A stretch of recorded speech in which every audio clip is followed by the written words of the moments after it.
Imagine buildings that whisper secrets, structures designed not just for shelter, but to embody an entire civilization's philosophy. What if the soaring domes and perfect arches of the Italian Renaissance hide profound messages, waiting to be rediscovered? Join us as we decode the hidden meanings etched into Italy's most iconic architecture, revealing a world of art, science, and humanism you never knew existed. The rebirth of classical ideals. The Italian Renaissance, a period spanning roughly from the 14th to the 16th century, marked a profound rebirth of classical Greek and Roman culture after the Middle Ages. This wasn't just about aesthetics, it was a fundamental shift in worldview, placing human intellect and achievement at the center, a philosophy known as humanism. Architects of this era, like Filippo Brunelleschi, Leon Battista Alberti, and Donato Bramante, looked back to ancient texts and ruins for inspiration, not merely to copy, but to reinterpret and elevate. One of the most striking examples of this classical revival is the emphasis on mathematical proportion and harmony. Renaissance architects believed that beauty was not subjective, but an objective quality derived from divine proportions, mirroring the order of the cosmos. This concept, rooted in ancient Greek philosophy, particularly Pythagorean and Platonic ideals, found its architectural expression in precise ratios and geometric forms. The language of proportion and geometry. Consider the work of Leon Battista Alberti, a true Renaissance polymath.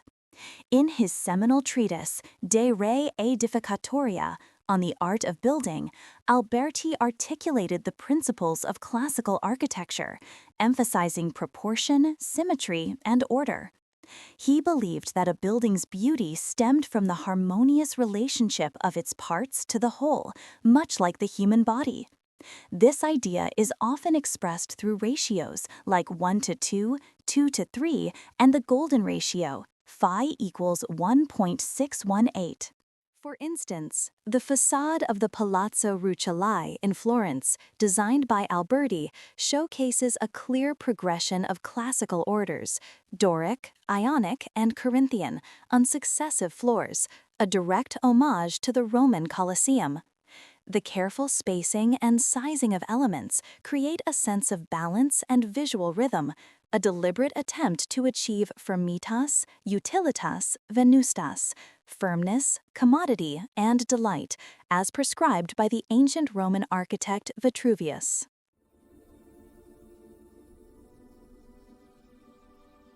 The dome, a symbol of divine order and human ingenuity. Perhaps no architectural element better encapsulates the ambition and symbolic depth of the Renaissance than the dome. Brunelleschi's dome of Florence Cathedral, completed in 1436, was an engineering marvel that defied contemporary understanding. It wasn't just a roof, it was a symbol of Florence's wealth, power, and intellectual prowess, a visible representation of human triumph over seemingly insurmountable challenges. The dome's octagonal shape and soaring height were also laden with symbolic meaning. The circle, from which the dome derives, was considered the most perfect geometric form, representing eternity and divine perfection. Its placement over the altar or central space of a church further emphasized its connection to the heavens and the sacred.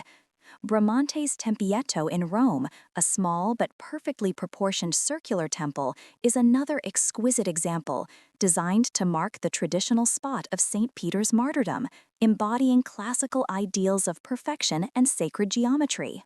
The human body as a blueprint. Narrator.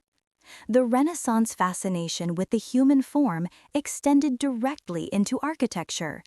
Architects like Alberti and Leonardo da Vinci saw the human body as a microcosm of the universe, a perfect system of proportions and balance. This anthropocentric view led to the concept of the ideal man fitting perfectly within geometric shapes like the circle and the square, famously illustrated by Leonardo's Vitruvian Man. This belief translated into architectural design through the use of modular systems and proportional relationships that mirrored the human scale. Buildings were designed to be experienced by humans, with spaces that felt harmonious and inviting, reflecting the Renaissance emphasis on human experience and reason. The careful placement of windows, the height of ceilings, and the width of corridors were all considered in relation to the human body, creating spaces that were both functional and aesthetically pleasing. Light, shadow, and perspective. The mastery of perspective, a revolutionary artistic technique developed during the Renaissance, also played a crucial role in architectural design. Architects used linear perspective to create illusions of depth and grandeur, guiding the viewer's eye and shaping their experience of a space. The strategic use of light and shadow further enhanced these effects, creating dramatic contrasts and highlighting architectural features. The interplay of light and shadow wasn't merely decorative, it was symbolic. Light often represented divine presence, knowledge, and truth, while shadow could evoke mystery or the earthly realm. The careful manipulation of these elements allowed architects to imbue their structures with emotional and spiritual resonance, transforming mere buildings into profound experiences. Conclusion: enduring legacy. The Italian Renaissance architects didn't just build structures, they crafted philosophical statements in stone. Their work is a testament to the power of human intellect, the beauty of mathematical harmony, and the enduring appeal of classical ideals. By decoding the hidden meanings embedded within these magnificent buildings, we gain a deeper appreciation for a period that forever changed the course of art, science, and human civilization. The secrets whispered by these ancient stones continue to inspire and educate, reminding us that true beauty often lies in the profound ideas it embodies.